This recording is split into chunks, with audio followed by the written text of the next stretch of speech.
Hello నేను CS రావు. చెవిరెడ్డి భాస్కర్ రెడ్డి అలాగే వెంకటేష్ నాయుడు ఇద్దరి పోలీస్ కస్టడీ ముగిసింది, నిన్నటితోటి ముగిసింది. అయితే ఈ 3 రోజుల కస్టడీలో ఆయన సహకరించారా అని అంటే సహకరించలేదు అని చెప్పి ఆంధ్రప్రదేశ్ పోలీసులు చెప్తూ ఉన్నారు. ఆ పోలీసులు చెప్పిన దాన్ని పోలీసు వర్గాల నుంచి అందుతున్న సమాచారం మేరకు మొత్తం మీడియాలో చెవిరెడ్డి భాస్కర్ రెడ్డి గారు జైల్లో ఎలా వ్యవహరించారు, జైలు బయట విచారణ సందర్భంగా ఎలా వ్యవహరించారు అనే దాని మీద రకరకాలుగా చర్చ జరుగుతుంది. జైల్లో ఉండేటువంటి జైలు సిబ్బందినే ఈయన బెదిరించాడు అనేది ఒక పెద్ద అభియోగం ఈయన మీద. ఎందుకు బెదిరించాడు అని అంటే, మా మామ ఉన్నాడు, మా మామతో చెప్తాను, మీరు ఎక్స్ట్రాలు చేయొద్దు, ఓవర్ యాక్షన్ చేయొద్దు అని చెప్పేసి జైలు సిబ్బందిని అన్నారు అనేది వైరల్ అవుతున్నటువంటి న్యూస్. ఈయన మామ ఎవరో మరి తెలియదు, నాకైతే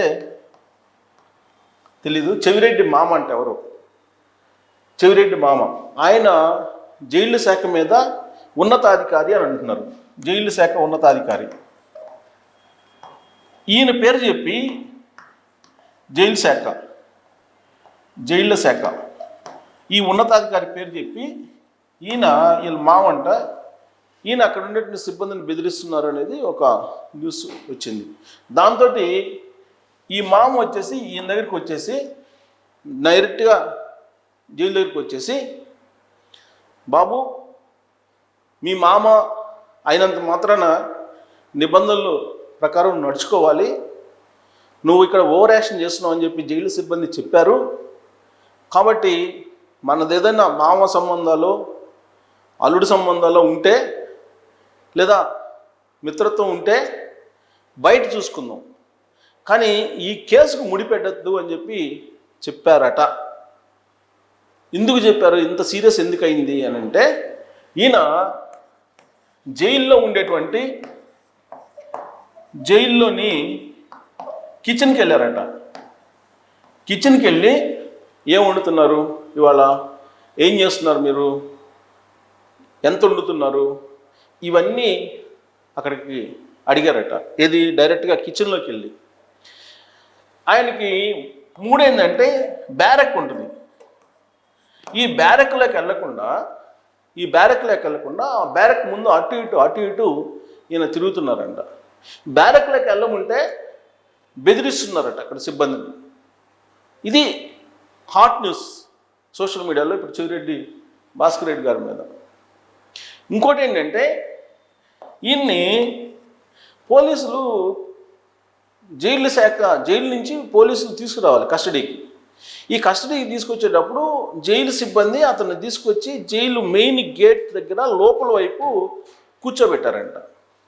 ఈలోపు పోలీసులు కస్టడీకి తీసుకోవడానికి వచ్చేది కొంత ఆలస్యమైందండి. ఈ ఆలస్యమైనటువంటి క్రమంలో ఏంది నన్ను ఇక్కడ కూర్చోబెట్టారు, నేను వెళ్ళిపోతాను మళ్ళీ బ్యారక్లోకి అని చెప్పేసి వెళ్ళిపోవడానికి ప్రయత్నం చేశాడు.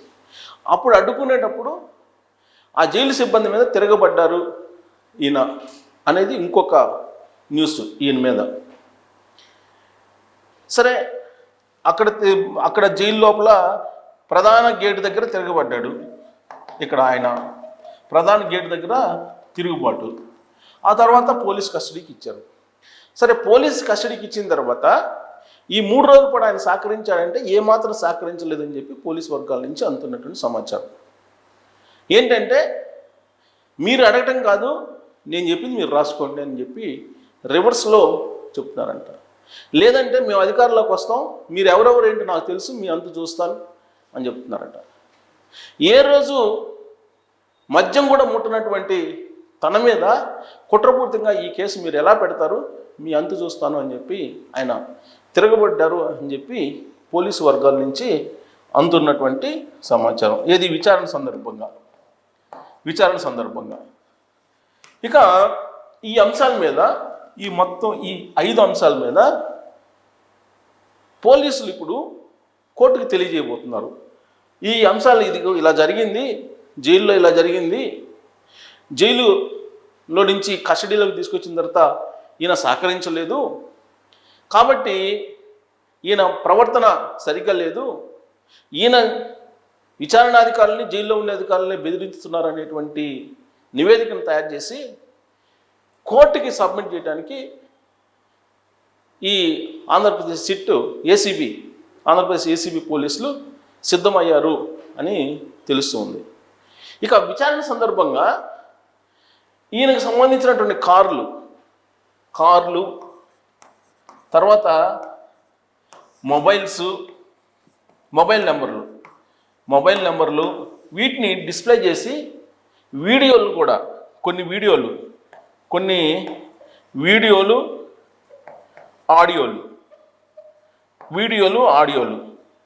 వీటిని కూడా చూపించారట. మెసేజ్లు వీటన్నిటిని చూపించినట్టు వీడియోలు, ఆడియోలు, మెసేజ్లు, తర్వాత సీసీ కెమెరా సీసీ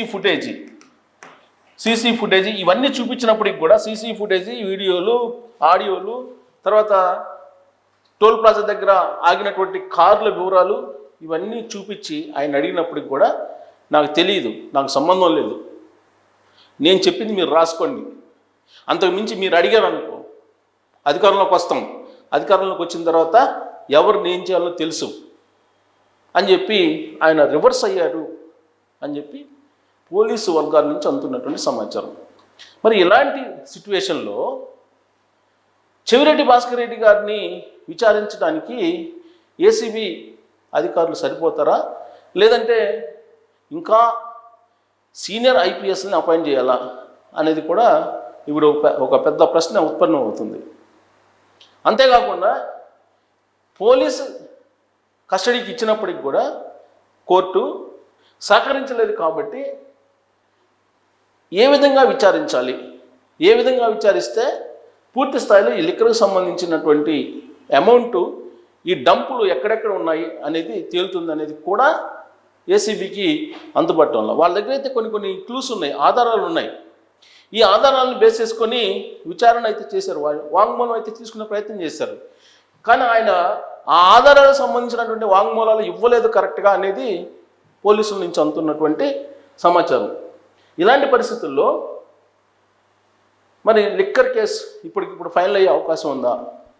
ఈ 240 కోట్లు లేదంటే 250 కోట్లు కాదు, 3500 కోట్లకు సంబంధించినటువంటి ఇష్యూ.